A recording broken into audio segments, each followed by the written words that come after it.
विधायकों करकमल उद्घाटन है जोगमाया बालिका उच्च विद्यालय नूतन गृह।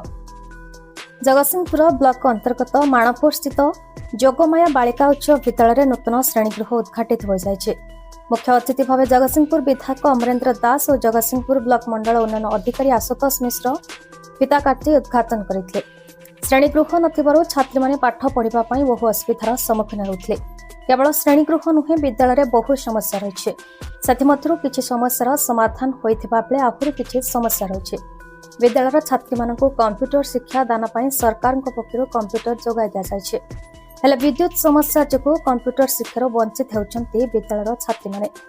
शिक्षा दान पई विद्यालय आहुरी घरर आवश्यकता रहिछि बोली विद्यालय प्रधान शिक्षयित्री पंकज नंद विधायकों निकट में दाबी रखिथे।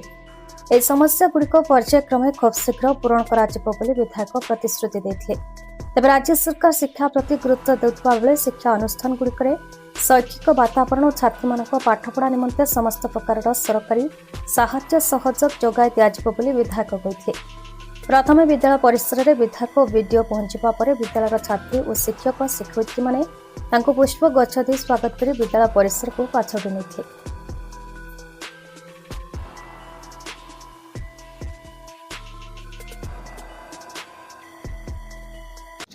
हाँ, यहाँ अत्यंत माने एक गुरुत्वपूर्ण विषय। कंप्यूटर स्मार्ट क्लास है बहुत भल कथा।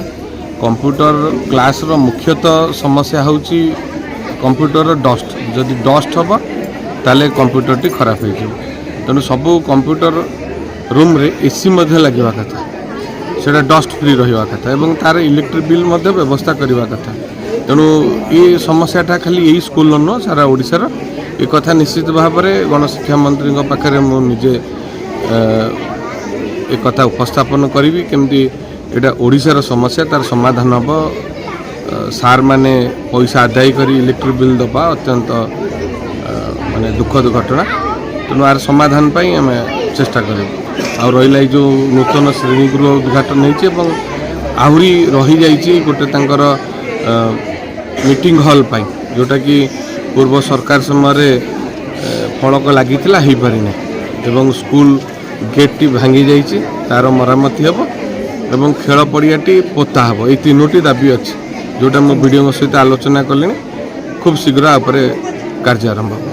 जोगमाया बालिका उच्च विद्यालय प्रधान शिक्षक पंकज गौरव युव विधायक मान्यवर विधायक श्रीयुत अमरेन्द्र दास आम विद्यालय प्रांगण में पदचारण कर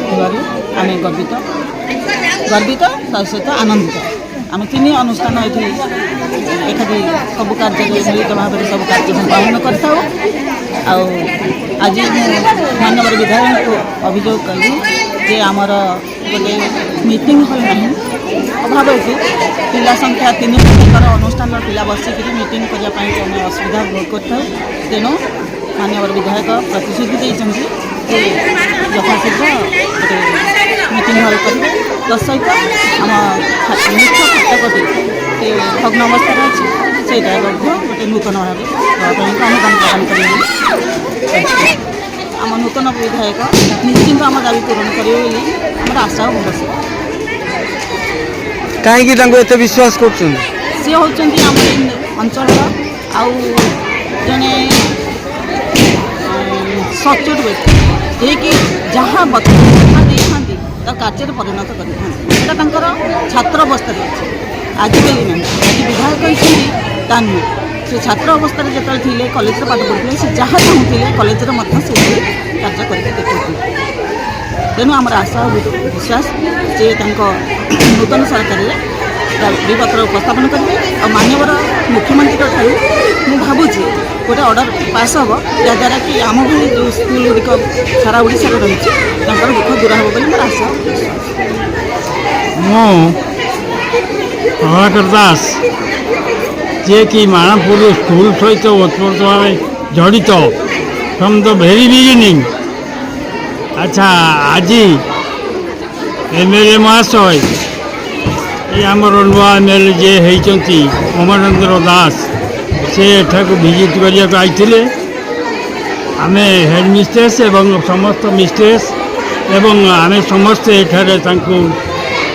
ଅଭିନନ୍ଦନ ଜଣାଇଲୁ ଏବଂ ଆମର ଯାହା ଏ ସ୍କୁଲର ସୁବିଧା ଅସୁବିଧା ସବୁ କିଛି ଜଣାଇଲୁ। ସେ ବହୁତ କିଛି କରିଦେବେ ବୋଲି ପ୍ରତିଶ୍ରୁତି ଦେଇକରି ଗଲେ। ଆଚ୍ଛା, ବର୍ତ୍ତମାନ ଆମର ସ୍କୁଲ ହେଉଛନ୍ତି, ତେଣୁ ତାଙ୍କୁ ଆମେ ସ୍କୁଲ ତରଫରୁ ଅଭିନନ୍ଦନ ଜଣାଇଲୁ ଏବଂ ତାଙ୍କର ଆମର ଅଭିଯୋଗ ଆଉ ଆମର ଅଭାବ ଅସୁବିଧା ସବୁକିଛି ଜଣାଇଲୁ। ସେ ଆମକୁ ପ୍ରତିଶ୍ରୁତି ଦେଇ ଗଲେ ଯେ ଅତି ନିକଟରେ ସେ ଆମର ଏ ଅସୁବିଧା ପୂରଣ କରିବେ। ଜଗତସିଂହପୁରରୁ ଦୀପକ ମହାନ୍ତିଙ୍କ ରିପୋର୍ଟ, ଭାରତ ନ୍ୟୁଜ୍।